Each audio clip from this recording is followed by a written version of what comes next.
네, 보신 것처럼 대면 접촉이 많아지는 새 학기가 시작되면서 학교 폭력에 대한 우려도 함께 커지고 있는데요. 이한나 변호사와 관련 내용 조금 더 짚어보겠습니다. 어서 오십시오.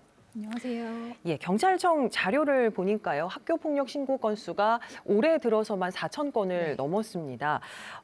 지난달 27일자 이게 자료거든요. 개학도 하기 전에 이렇다는 건 학교 폭력이 비대면 공간으로 확장됐다고 보면 될까요? 네, 이 통신 매체 발달로 이전부터 이 비대면 학교 폭력은 점차 증가하는 추세이긴 했는데요.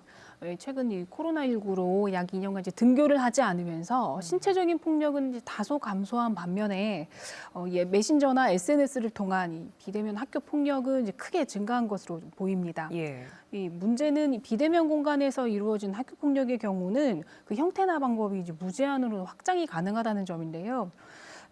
예컨대 직접적인 폭력이나 아주 물리적인 언어 폭력 같은 경우에는 피해 학생이 이제 가해 학생과 물리적으로 거리가 떨어지면 피해 상황을 잠시 벗어날 수는 있지만 이 사이버 공간에서 이루어지는 괴롭힘 같은 경우에는 공간의 제약도 없고 또 24시간 괴롭힘이 지속되는 경우가 많아서 직접적인 그 폭행 못지않게 좀 피해가 큰 상황입니다. 예, 보면 언어 폭력이 40% 이상을 차지하는 걸로 나타났더라고요. 사이버 폭력과 결합하면서 피해를 키우고 있다고요?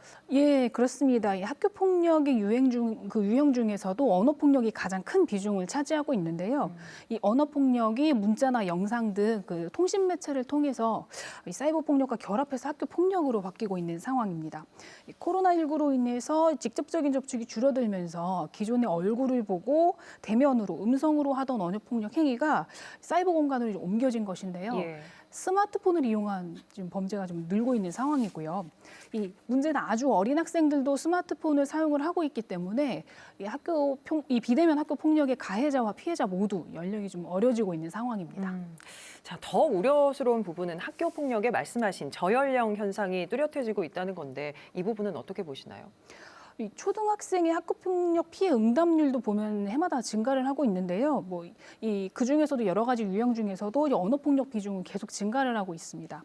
다소 의외인 점은 이 초등학생들의 학교폭력에 대한 피해 응답률이 중학생이나 고등학생보다도 더 높다는 점인데요. 제가 실제 이제 가정법원에서 진행하는 이제 소년 사건들을 좀 보더라도 학교 폭력이나 이제 비행 사실로 법원에 오는 이 소년들의 나이가 계속해서 어려지고 있거든요. 예. 과거에는 10대 중후반의 청소년들이 좀 주로 이루었다면 요즘에는 중학생 그리고 이제 초등학교 3, 4학년까지도 좀 연령이 많이 어려지는 상황입니다. 초등학생들의 피해 응답률이 중고등학생들보다 높다. 상당히 예. 충격적인 현상인 것 같습니다. 자, 최근에 정순신 변호사 자녀의 학교 폭력 문제가 논란이 되면서 생활기록부 기재를 강화해야 한다는 목소리가 좀 많이 나오고 있습니다. 관련해서 정부가 이달 말에 학교 폭력 대책을 내놓을 거라고 하는데 어떤 내용이 담겨야 할까요? 현재 운영되고 있는 그 초중등 교육법에 따르면 학교폭력대책심의위원회 우리 줄여서 이제 학폭위라고 하는 예. 이 학폭위 처분 내용이 생활기록부에 영구히 남게 되는 경우는 그러니까 모든 것이 영구히 남는 것은 아닙니다.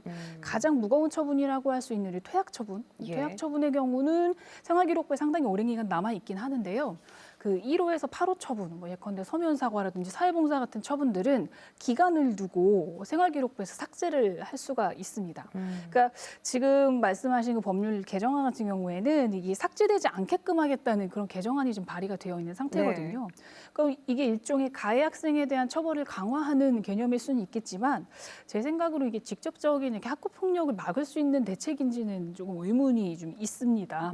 네, 그래서 처벌도 해야 되겠지만 사전에 좀 예방하는 제도들이 먼저 선행돼야 하지 않을까 하는 의견이 있습니다. 알겠습니다. 자, 오늘 말씀 여기까지 듣겠습니다. 이한나 변호사와 함께했습니다. 고맙습니다.